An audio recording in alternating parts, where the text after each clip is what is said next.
Hello everyone, good morning. मैं देवव्रत और आज बेटा हम आपको बीएससी फर्स्ट ईयर केमिस्ट्री का अपना 39वां लेक्चर पढ़ाने जा रहे हैं। आज के बच्चों हमारा टॉपिक होगा general properties of noble gas elements.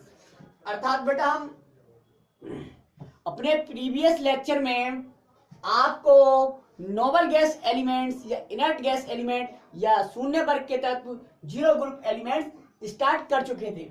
हमने वहां पे आपको हेडिंग डलवाई थी general properties general properties of inert gas elements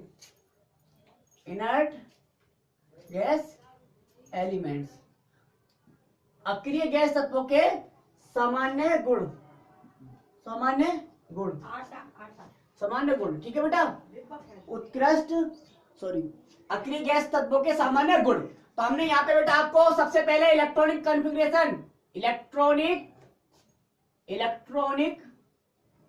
configuration अर्थात इलेक्ट्रॉनिक विन्यास बताया था।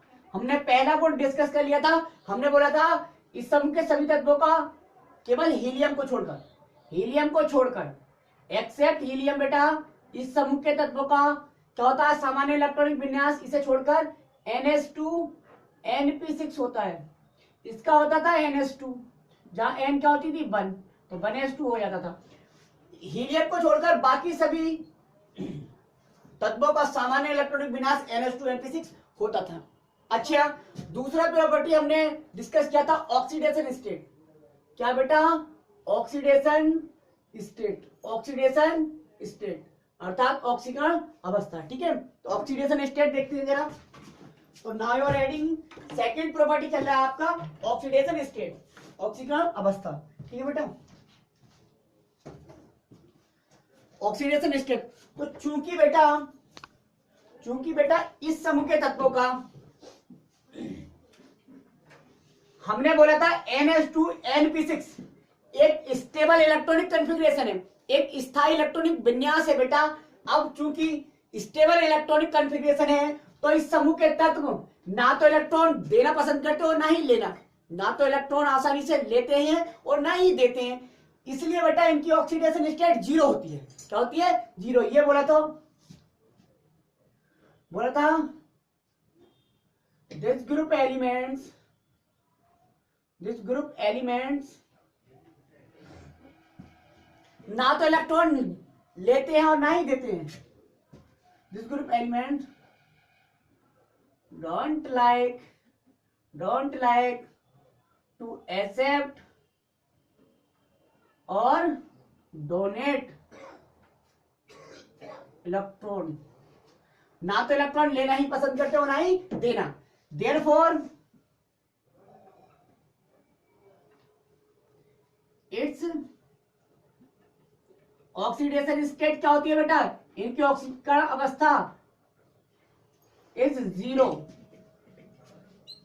इनकी ऑक्सीडेशन स्टेट क्या होती है बेटा? जीरो हो जाती है। इसी कारण क्योंकि ये ना तो इलेक्ट्रॉन लेना पसंद करते हो ना ही देना पसंद करते हो। ठीक है। अच्छा, तीसरा प्रॉपर्टी क्या है बेटा? बैलेंसी। तीसरा प्रॉपर्टी क्या है? बैलेंसी अर्थात संयोजकता।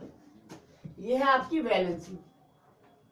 Third chemical property general property चल रहा है हमारा बैलेंसी अर्थात संयोजकता। बैलेंसी बेटा संयोजकता। चलो स्लो पढ़ाते हैं। संयोजकता, वहां पे ऑक्सीडेशन स्टेट ऑक्सीकरण अवस्था को लिखा था। संयोजकता मतलब क्या है बेटा? ये परमाणु स्थायी होते हैं, आपको पता है। तो ये किसी भी तत्व से डायरेक्ट क्या नहीं करना चाहते? संयोग करना नहीं चाहते हैं। और किसी भी तत्व से ये संयोग करना नहीं चाहते, इसलिए इनकी संयोजकता भी शून्य होती है। तो लिखेंगे इस समूह के तत्व, the elements of this group, इस समूह के तत्व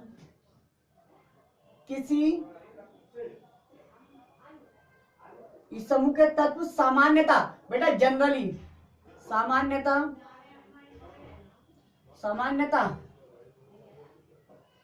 किसी भी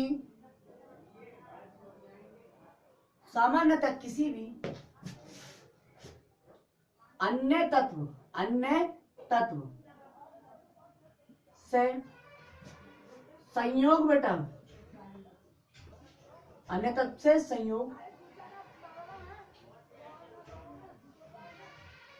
नहीं करना चाहते हैं, किसी से भी सहयोग करना नहीं चाहते हैं, तो इस समूह के तत्व जनरली किसी भी अन्य तत्व से सहयोग करना नहीं चाहते। This group element generally don't want to combine with any other elements, ठीक है। सो इसलिए इट्स यद these elements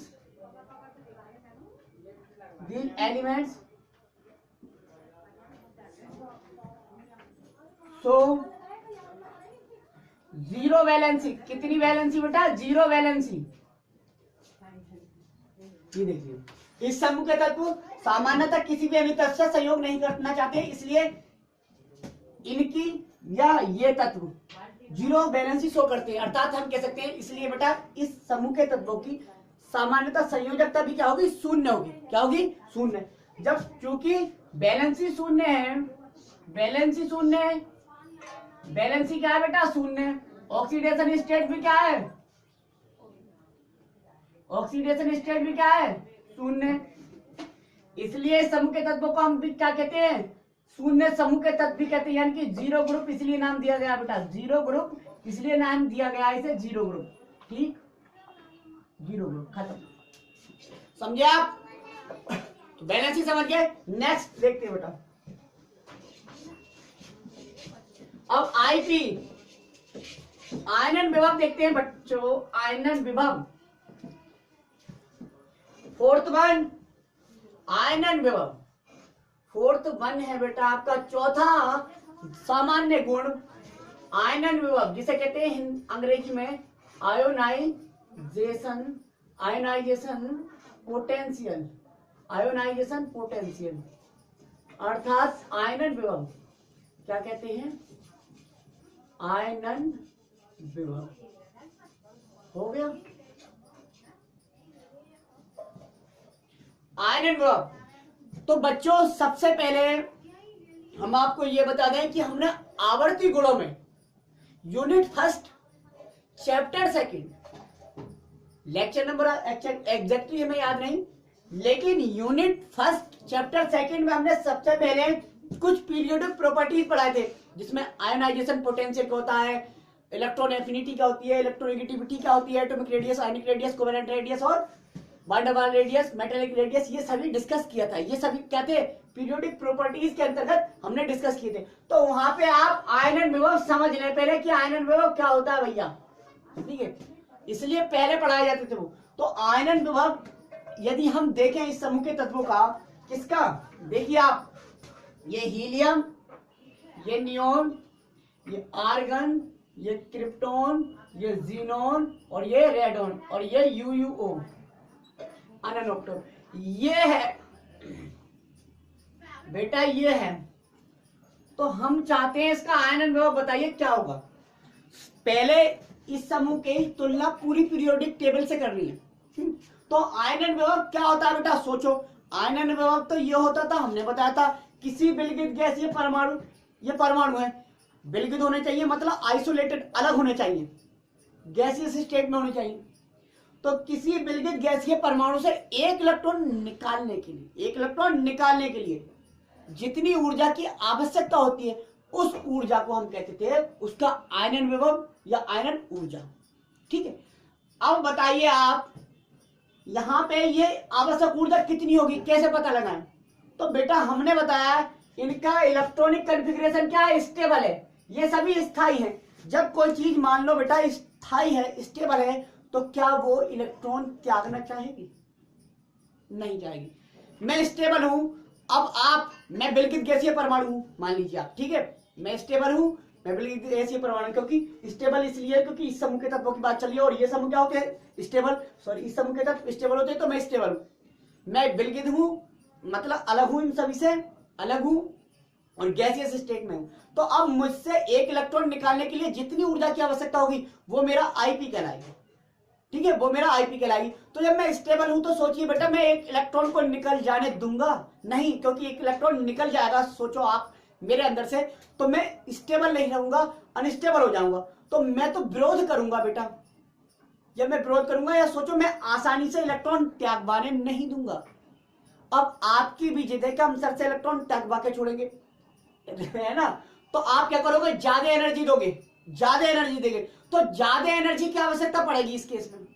भाई निकलता तो जैसे कहते हैं where there is will there is a way, जहां रास्ता नहीं होता है ना वहां भी रास्ता बन जाता है, यदि आपकी इच्छा दृढ़ शक्ति मजबूत है। तो यहाँ पे इलेक्ट्रॉन स्वतः तो त्यागना पसंद ही नहीं कर रहे, लेकिन हमारी जिद है यहाँ से इलेक्ट्रॉन त्याग पाएंगे, तो क्या करेंगे, यहाँ पे हमें ज्यादा ऊर्जा देनी पड़ेगी, और जितनी ऊर्जा की हमें आवश्यकता होती है वही तो आईपी होता है। तो कह सकते हैं बेटा पूरी पीरियोडिक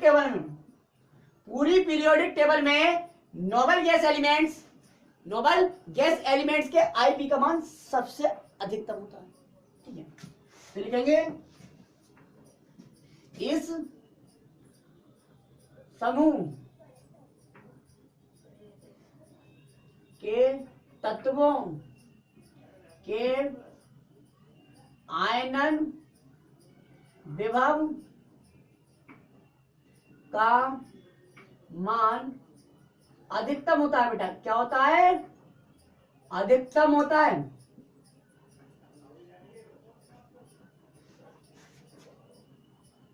यानी कि these elements have maximum ionization potential because they are very stable, so they don't lose or release an electron, इसलिए ये एक इलेक्ट्रॉन को आसानी से नहीं त्यागते हैं। सो वी विल नीड क्या, a lot of energy, A more energy, इसलिए हमें बहुत सारी ऊर्जा की आवश्यकता पड़ेगी बेटा, होगी।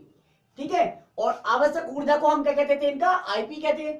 तो इस समूह के तत्वों के आयनन विभव का मान अधिकतम होता है, मतलब पूरी पीरियोडिक टेबल सभी एलिमेंट्स एक तरफ और ये एक तरफ, मतलब कहने का मतलब ये है बेटा सभी तत्वों से, सभी ग्रुप के जितने भी तत्व उनसे सबसे ज्यादा होगा इनका। ठीक है, अब बात करते हैं इस समूह में भी तो बेटा 1 2 3 4 5 6 7 एलिमेंट है, इन सब में भी किसका सबसे ज्यादा होगा, किसका सबसे ज्यादा होगा।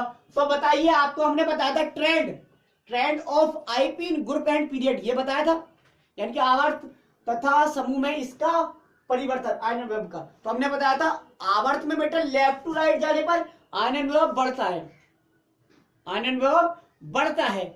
तो चूंकि आप इसीलिए तो इनका मैक्सिमम हुआ, पीरियड ये है, पीरियड में ऐसे जाते हैं तो सबसे इधर है ना, ये ग्रुप सबसे इधर है, तो इधर से इधर जाने पर बढ़ रहा है, तो यानी कि सबसे ज्यादा होगा। अच्छा बेटा, ग्रुप में अप टू डाउन मूव करने पर, ये ग्रुप है, ग्रुप में अप टू डाउन मूव करना मतलब ऊपर से नीचे जाना, तो ग्रुप में अप टू डाउन मूव करने पर मैंने बोला था बेटा कि आयनन विभव क्या होता है, घटता है। क्या होता है, घटता। तो सोचिए आप, ग्रुप ये ग्रुप नहीं है, अगर मैं ऊपर से नीचे जाने की बात करें, इसी ग्रुप में तुलना कर रहे हैं, तो ऐसे ऐसे जाएंगे, तो सबसे ऊपर हीलियम आ रहा है, इसका मतलब हीलियम का आयनन विभव का मान सबसे ज्यादा होना चाहिए। तो होता भी यही है बेटा, हीलियम परमाणु जो है उसके आयनन विभव का मान या आयनन ऊर्जा का मान पूरी पीरियोडिक टेबल में सबसे अधिक होता है।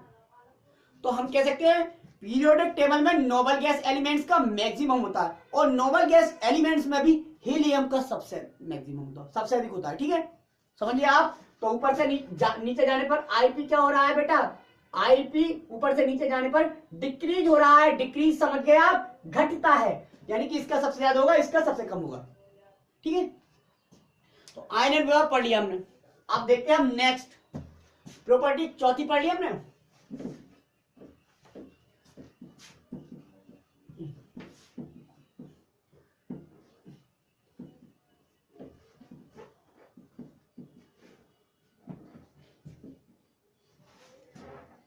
अब देखते हैं फिफ्थ, इलेक्ट्रॉन एफिनिटी।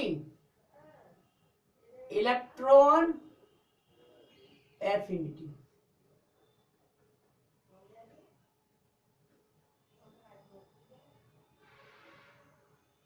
जिसे हिंदी में कहते हैं बेटा इलेक्ट्रॉन बंधुता। इलेक्ट्रॉन बंधुता, इलेक्ट्रॉन बंधुता। तो मैंने पहले बताया था यहाँ पे इलेक्ट्रॉन बंधुता प्रॉपर्टी देख रहे हैं हम नोबेल गैसेस में, लेकिन इलेक्ट्रॉन एफिनिटी क्या होती है ये हमें जरूर आना चाहिए, तभी तो देख सकते हैं। तो इलेक्ट्रॉन एफिनिटी भी किसी चैप्टर में, उसी में चैप्टर में पीरियोडिक प्रॉपर्टीज में। तो यहाँ पे देखते हैं हम नोबेल गैस एलिमेंट्स है ये helium, neon, argon, krypton, xenon और रेडॉन। ये आपके नोबेल गैस एलिमेंट्स आ गए UuO। अब बताइए बेटा, हम पूछना चाह रहे हैं पूरी पीरियोडिक टेबल में हीलियम इस समूह के तत्वों का इलेक्ट्रॉन एफिनिटी क्या होती है या कैसे होती है, क्या कम होती है, ज्यादा होती है, तुलना करनी है केवल, ठीक है। तो सोचिए आप, इलेक्ट्रॉन एफिनिटी पहले बता देते हैं इलेक्ट्रॉन एफिनिटी होती क्या है। इलेक्ट्रॉन एफिनिटी आयोनाइजेशन पोटेंशियल की जस्ट अपोजिट है। हमने वहां कहा था किसी विलगित गैसीय परमाणु से एक इलेक्ट्रॉन निकालने के लिए, लेकिन इलेक्ट्रॉन एफिनिटी का मतलब है इलेक्ट्रॉन बांधने की शक्ति। इलेक्ट्रॉन बांधने की मतलब कहीं बाहर से इलेक्ट्रॉन आ रहे हैं और एक एटम इलेक्ट्रॉन ले रहा है, बांध रहा है अपने अंदर। मतलब किसी विलगित गैसीय परमाणु द्वारा बेटा एक इलेक्ट्रॉन ग्रहण करने में जितनी ऊर्जा मुक्त होती है, रिलीज होती है, उस ऊर्जा को हम कहते हैं उस परमाणु की इलेक्ट्रॉन एफिनिटी, इलेक्ट्रॉन बंधुता। सोचिए बेटा, मैं एक विलगित गैसीय परमाणु हूं, मुझे एक इलेक्ट्रॉन मिल रहा है, एक इलेक्ट्रॉन का गेन हो रहा है, लाभ हो रहा है, तो मेरे अंदर से एनर्जी रिलीज होगी या एनर्जी की आवश्यकता पड़ेगी, एब्जॉर्ब होगी? तो सदैव रिलीज होगी, क्योंकि कुछ जो मेरे पास एनर्जी थी मेरी, तो मैं अपनी ही एनर्जी संभाल पाऊंगा। जो बाहर से इलेक्ट्रॉन आ रहा है उसकी एनर्जी, क्योंकि कुछ एनर्जी उस इलेक्ट्रॉन की भी तो होगी, तो एनर्जी में रिलीज करूंगा ना, उस एनर्जी को रिलीज करके ही मैं स्टेबल बन सकता हूं। उस एनर्जी को रिलीज करके ही तो मैं स्टेबल बनूंगा, क्योंकि एनर्जी उतनी ही संभाल सकते हैं जितनी पहले से होती है एटम में, ठीक है। तो यहाँ पे एनर्जी रिलीज होगी। अब सोचिए, जितनी ज्यादा एनर्जी रिलीज होगी उतनी ज्यादा ये होगी। अब यहाँ पे क्या केस है? यहाँ पे केस है बच्चों स्टेबिलिटी वाला केस, कि ये तो भैया ये क्या माने जाते हैं, ये मोर स्टेबल माने जाते हैं। मोर स्टेबल ही क्यों कहे बेटा? मोस्ट स्टेबल माने जाते हैं, मोस्ट स्टेबल। यानी कि सभी पूरी पीरियोडिक टेबल के एलिमेंट्स इन्हीं तत्वों का इलेक्ट्रॉनिक विन्यास ग्रहण करना चाहते हैं और इनके पास वो इलेक्ट्रॉनिक कॉन्फ़िगरेशन है। तो सोचिए ये ग्रहण करना क्यों चाहेंगे? तो ये तो इलेक्ट्रॉन ग्रहण करना नहीं चाहते। ये क्या कर रहे हैं, कोई इलेक्ट्रॉन है इनके पास आना चाहता है और ये कहते हैं हम इलेक्ट्रॉन नहीं लेना चाहते, हम इलेक्ट्रॉन एक्सेप्ट करना नहीं चाहते। तो आप सोचिए क्या होने वाला है। जिद है उनकी भी कि हम आपके पास आएंगे, तो क्या करेंगे, ये विरोध करेंगे बेटा, विरोध करेंगे। विरोध करने का मतलब इनकी इन परमाणुओं की एनर्जी घट रही है। विरोध करने में कुछ एनर्जी खर्च होगी या नहीं होगी? होगी। अच्छा, वो आ रहे हैं, ये विरोध कर रहे हैं, तो विरोध करने में कुछ एनर्जी में जो परमाणु उसकी खर्च हो रही है। तो बेटा ये देखा जाता है कि जितनी एनर्जी उस इलेक्ट्रॉन के आने के बाद निकलती उतनी ही एनर्जी बेटा ये उसका विरोध करने में, उस एक्स्ट्रा इलेक्ट्रॉन के एडिशन का विरोध करने में क्या कर देते, खर्च कर देते। और जब इतनी ही एनर्जी खर्च कर देते हैं तो टोटल रिजल्ट रहता है 0। मतलब ये कि ऊर्जा बिल्कुल भी नहीं निकलती, अर्थात 0 एनर्जी निकलती है। 0 एनर्जी निकलने का मतलब कुछ एनर्जी निकलती नहीं, और जब कुछ एनर्जी नहीं निकलती तो इलेक्ट्रॉन एफिनिटी 0 हो जाती है। थक गया बेटा मैं। इसका मतलब ये है इनकी इलेक्ट्रॉन एफिनिटी 0 हो जाती है। समझे? क्या हो जाती है? 0। तो भैया नोबेल गैस एलिमेंट जो होते हैं उनकी इलेक्ट्रॉन एफिनिटी क्या हो जाती है? 0 होती है। क्या होती है बेटा? 0। एक्सप्लेन किया है बेटा, ठीक है। सोचिए बेटा, और एग्जांपल देता हूं मैं जरा। एक व्यक्ति की मांग 5 चपातियां, 5 रोटियां खाने की है, ठीक है। तो यदि वह 5 रोटियां तक खाएगा तब तक ही उसे एनर्जी मिलेगी। अब 5 रोटी खाली उसने अपनी मर्जी से, क्योंकि वो पेट की रिक्वायरमेंट थी। अब बेटा मैं जाऊं उसका दोस्त, मैं कहूं या उसका रिश्तेदार एक रोटी मेरे कहने से और खाइए, तो वो क्या करेगा? विरोध करना चाहेगा। अरे ना ना ना, ना मेरा पेट भर गया, मेरा पेट। लेकिन क्या है, हम रिश्तों का वास्ता देंगे, ना ना मामा ना हो, है मामा ना हो तो मामा ले। तो बेटा हम फोर्स कर रहे हैं कि रोटी खाइए, मतलब इलेक्ट्रॉन फोर्स कर रहा है कि आप मुझे ग्रहण कीजिए, लेकिन ये क्या कर रहे हैं? विरोध कर रहे हैं क्या, कि आप हमारे पास मत आइए, क्योंकि हमारा फुलफिल्ड है, हमारा पेट भरा हुआ है। तो ऐसे में क्या होगा? विरोध करने में, क्योंकि मेरे विरोध करने में कुछ ऊर्जा खर्च हो जाएगी। अब कहीं कहीं तो निगेटिव हो जाती है, कहीं कहीं निगेटिव। सदैव ये सेकंड नेगेटिव क्यों आती है? यही कारण है, यही कारण है बेटा, क्योंकि एक इलेक्ट्रॉन किसी ने ग्रहण कर लिया, अब उसमें खुद नेगेटिव चार्ज आ गया। अब दूसरा इलेक्ट्रॉन यदि आएगा तो बहुत ज्यादा विरोध करेगा, और बहुत ज्यादा विरोध करेगा तो एनर्जी निकलने के बजाय और देनी पड़ेगी। क्या करनी पड़ेगी? देनी पड़ती है। तो यहाँ केस देने पड़ने का तो नहीं होता है, लेकिन हाँ उतनी एनर्जी, जितनी एनर्जी उस इलेक्ट्रॉन की होती है, उतनी ही एनर्जी इनके विरोध करने में क्या हो जाती है? निकल जाती है, खर्च हो जाती है, सॉरी खर्च हो जाती है, खर्च हो जाती है। तो जब अब आ गया तो भाई जब खर्च हो गई इतनी एनर्जी, तो स्टेबल बना रहेगा, क्योंकि वही एनर्जी रही उसके पास, क्योंकि उसने जितनी एनर्जी उस इलेक्ट्रॉन की मिलने वाली थी वो तो खर्च कर दी उसका विरोध करने में। ठीक है, समझ में आया?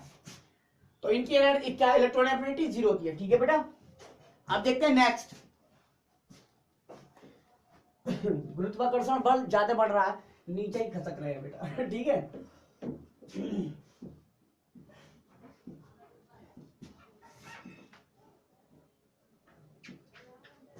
आप देखते हैं बेटा एटॉमिक रेडियाई। नेक्स्ट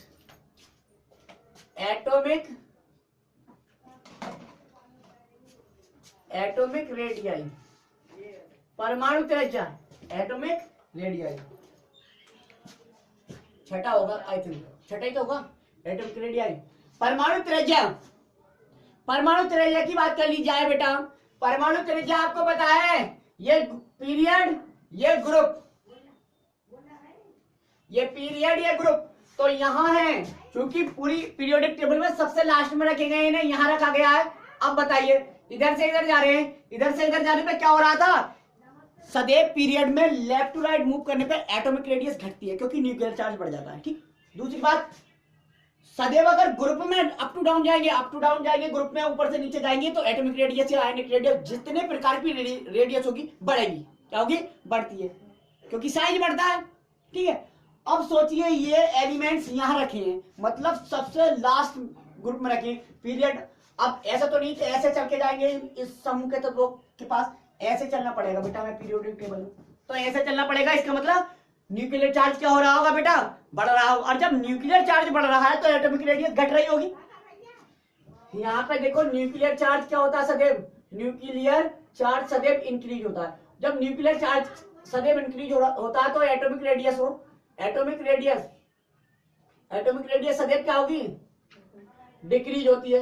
अच्छा, इस केस में आ जाओ तो न्यूक्लियर चार्ज तो क्या होता है? न्यूक्लियर चार्ज छोड़ो, यहाँ पे एक ही फैक्टर देखते हैं सिर्फ, क्या एटॉमिक रेडियस क्या हो जाती है बेटा? एटॉमिक रेडियस इंक्रीज होती है। एटॉमिक रेडियस इंक्रीज होती है क्योंकि नंबर ऑफ सेल्स इंक्रीज होते हैं। यहाँ पे नंबर ऑफ सेल्स इंक्रीज नहीं होते, केवल इलेक्ट्रॉनों की संख्या इंक्रीज होती है। ठीक है, जिससे न्यूक्लियर चार्ज भी बढ़ता है। हो गया। अब बताइए, यहाँ है हम helium, neon, argon, krypton, xenon और ये रेडॉन और ये यूयूओ अनऑप्टियम। ठीक है, अब बताइए यहाँ पे हम तो इधर से इधर जाएंगे तो साइज सबसे कम हुआ होगा, क्योंकि न्यूक्लियर चार्ज बड़ा होगा तो साइज सबसे कम हुआ होगा, तो एटॉमिक रेडियस सबसे कम। तो यहाँ पे इनकी एटॉमिक रेडियस क्या होती है? इस यहाँ पे लिखो बेटा, इस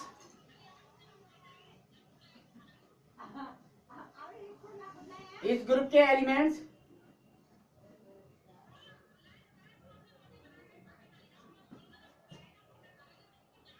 इस ग्रुप के एलिमेंट्स की एटॉमिक रेडियस इस ग्रुप के एलिमेंट्स की एटॉमिक रेडियस क्या होती है बेटा? कम होती है, कम होती है, कम होती है। अब मैं बात करूं इसी ग्रुप में जो हीलियम से आरएन, हीलियम से आरएन की ओर, हीलियम से आरएन की आरएन रेडआउट की ओर जाने पर, यानी कि मूव करने पर क्या होती है? इंक्रीज होती है बेटा, increase.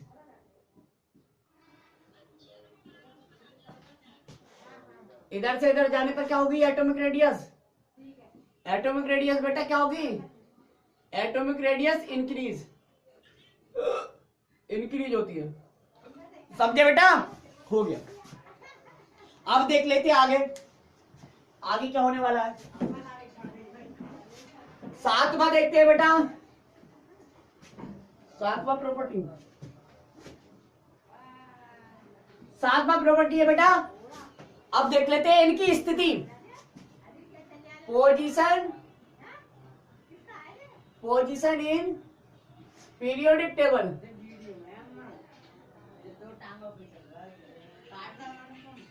Position in periodic table. बेटा हाथ भी तो ना चल रहे, क्या लिखूं? पोजीशन इन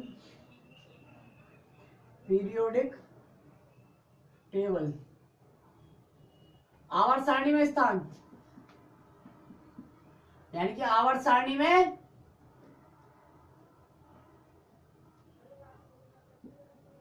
आवर्त सारणी में स्थान। आवर्त सारणी में देखो, देखिए जरा आप,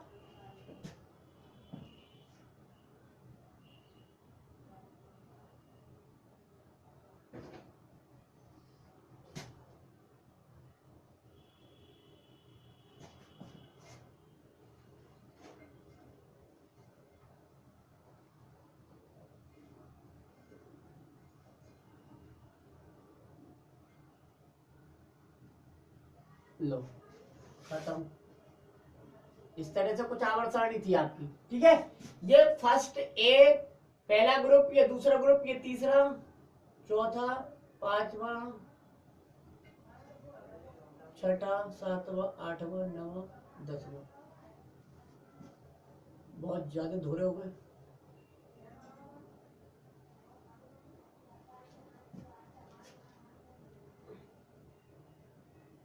तीसरा, चौथा, पांचवा, छठा, सातवां और ये 8वां, 9वां, 10वां, 11वां और ये 12वां। यहाँ पे 13वां, 14वां, 15वां, 16वां और ये 17वां और ये 0 ग्रुप। ये है 18वां ग्रुप यानी कि 0 ग्रुप। ये 18वां ग्रुप यानी कि 0 ग्रुप। तो ये जो 17वां ग्रुप है, ये जो 17वां ग्रुप है बेटा, इसे हम हेलोजन ग्रुप कहते हैं ना, हेलोजन, हेलोजन फैमिली, या इसे हम क्या कहते थे? फ्लोरीन फैमिली, या हम फिफ्थ ए ग्रुप एलिमेंट कहते थे। तो यहाँ पे देखिए आप, हेलोजन है, इससे इधर हेलोजन है। अच्छा, पीरियोडिक टेबल में ऐसा नहीं है बेटा, देखो यहाँ पे क्या है? यहाँ पे एल्कली मेटल है, ये alkali metal, S block elements अभी पढ़ाए इससे पहले, एल्कली मेटल्स, और ये एल्केलाइन अर्थ मेटल्स, ये एल्केलाइन अर्थ मेटल्स, यानी कि ये क्षार धातु, ये क्षारीय मृदा धातु है। तो ये यहाँ पे, यानी कि ये वाला जो ग्रुप है वो बीच में है, किस किस के? ये हेलोजन। इसके बाद फिर दोबारा वापस आएंगे बेटा, ऐसे पीरियोडिक टेबल चलेगी, फिर वापस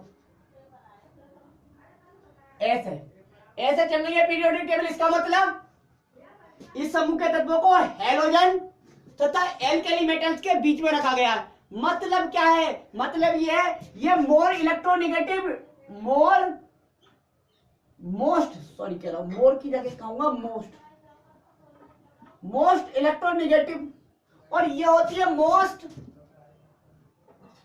इलेक्ट्रोपॉजिटिव। तो बेटा मोस्ट इलेक्ट्रोनेगेटिव और मोस्ट इलेक्ट्रोपॉजिटिव के बीच में 0 ही तो रखा जाएगा। मतलब यहां पे इनकी जो इलेक्ट्रोनेगेटिविटी है इनकी वैलेंसी -1 होती है, इनकी वैलेंसी +1, तो -1 और +1 के बीच में 0 रखा जाएगा, इसलिए समूह का नाम 0 आया था, इसलिए भी। ठीक है, तो बहुत सारे कारण है।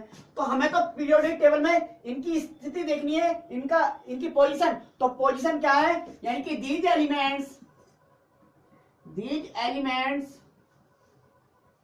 आर प्लेस्ड बिटवीन किसके मध्य रखा गया है बेटा, बिटवीन हेलोजन्स एंड एल्कली